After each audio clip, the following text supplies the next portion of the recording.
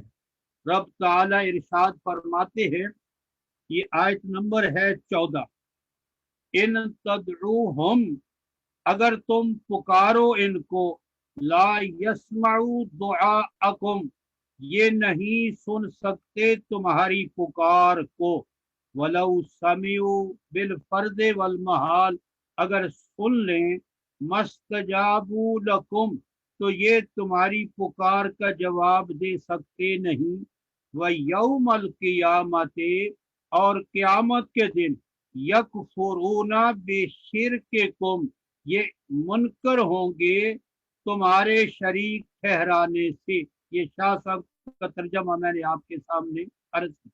وَلَا يُنَبِّئُكَ مِثْلُ خَبِيرٍ، اور کوئی نہ بتلائے گا تجھ کو جیسے بتلائے خبر رکھنے والا۔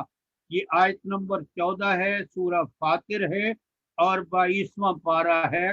تو یہاں رب تعالی نے دعا سے بات شروع کی کہ جو اللہ کو چھوڑ کر غیروں کو پکارتے ہیں، قیامت کے دن وہ چاہیے تو یہ تھا کہ اللہ کہتے وہ پکارنے کا انکار کریں گے، لیکن اللہ کہتے ہیں وہ شرک کا، اپنے شرک کا جو ہے وہ انکار کریں گے۔ یہ چند آیات میں نے آپ کے سامنے عرض کی ہیں سورہ احقاف کی، کہ وہاں دعا سے بات شروع ہوئی، عبادت میں بات جو ہے وہ ختم ہوئی، اور سورہ انعام کی وہاں دعا سے بات شروع ہوئی اور دعا پہ جو ہے وہ بات ختم ہوئی، اور پھر سورہ مومن کی جو ہے وہاں شرک سے بات شروع ہوئی، دعا پہ بات ختم ہوئی، اور یہ سورہ فاتر کی یہاں دعا سے بات شروع ہوئی اور شرک پہ بات جو ہے یہ ختم ہوئی۔ یہ چار چیزیں تو میں امید کرتا ہوں کہ یقیناً آپ نے اچھی طرح جو ہے ذہن نشین فرما لی ہوں گی کہ غیروں کو پکارنا یہ عبادت بھی ہے، اور غیر اللہ کو پکارنا یہ شرک بھی ہے، یہ اللہ کا حق ہے۔ اب رہی یہ بات کہ لوگ کن کو پکارتے تھے، وہ پہلے لوگ مشرکین عرب، چلو انہی کو لیتے ہیں۔ تو یہ سورہ نوح کے اندر رب تعالی ارشاد فرماتے ہیں کہ وہ مشرک کہا کرتے تھے، وَلَا تَذَرُنَّ آلِهَتَكُمْ، ہرگز تم اپنے ان معبودوں کو نہ چھوڑو۔